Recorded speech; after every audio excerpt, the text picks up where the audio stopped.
Expose ചെയ്യപ്പെടണം എന്നുള്ളത് കൊണ്ട് തന്നെയാണ് ഞാൻ ഇത്രയുമെങ്കിലും ഒക്കെ പറയാൻ തയ്യാറായത്. എക്സ്പോസ് ചെയ്യപ്പെടണം, സമൂഹ മാധ്യമങ്ങളിലെല്ലാം ആ വ്യക്തിയെക്കുറിച്ചുള്ള കാര്യങ്ങളൊക്കെ വന്നതുമാണ്. അപ്പോൾ അത് തന്നെ ഹൂ കെയേഴ്സ്, അതാണ്. അങ്ങനെ ഒരു നിലപാട് എനിക്ക് ആദ്യം തന്നെ ഉണ്ടായിരുന്നു. ഞാൻ അതുകൊണ്ടാണ് അതിന് വേണ്ടിയിട്ടുള്ള രീതിയിൽ, പക്ഷെ അതുണ്ടായില്ല. ഇത് ഞാൻ തുറന്നു പറഞ്ഞത് എൻ്റെ പേഴ്സണൽ വിഷയമായിട്ടല്ല. കാരണം എന്നെ സംബന്ധിച്ച് എനിക്ക് 2-3 അശ്ലീല സന്ദേശങ്ങൾ വന്നു, ഞാനതിനെ ഇഗ്നോർ ചെയ്തു, ഞാനതിനെ നേരിട്ടു. എന്നെ സംബന്ധിച്ച് ഇത് എനിക്ക് വ്യക്തിപരമായിട്ടൊരു പ്രശ്നമേ അല്ല. ഞാൻ അതുകൊണ്ട് തന്നെയാണ് കേസായിട്ടൊന്നും മുന്നോട്ട് പോകാണ്ടിരുന്നത്.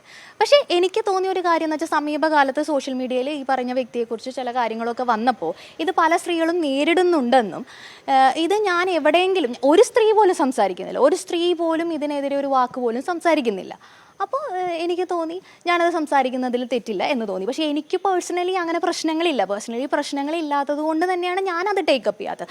അത് ടേക്കപ്പ് ചെയ്യേണ്ടത് അത്തരത്തിൽ പ്രശ്നങ്ങൾ നേരിട്ടു എന്ന് പറയപ്പെടുന്ന സ്ത്രീകളാണ്. അങ്ങനെയുള്ള സ്ത്രീകൾ ഉണ്ടെന്നുള്ളത് ഞാൻ പല ഫ്രണ്ട്സിൽ നിന്നും മനസ്സിലാക്കുന്നു. അവരാണ് അതിനെ കൂടുതൽ ടേക്കപ്പ് ചെയ്യേണ്ടത്. കാരണം എന്നെ സംബന്ധിച്ച് എനിക്ക് വലിയ ഹാമൊന്നും ഉണ്ടായിട്ടില്ല. പക്ഷെ ഞാനിത് പറയാൻ കാരണം ആരും പറയുന്നില്ല, ഒരു സ്ത്രീ പോലും പറയുന്നില്ല.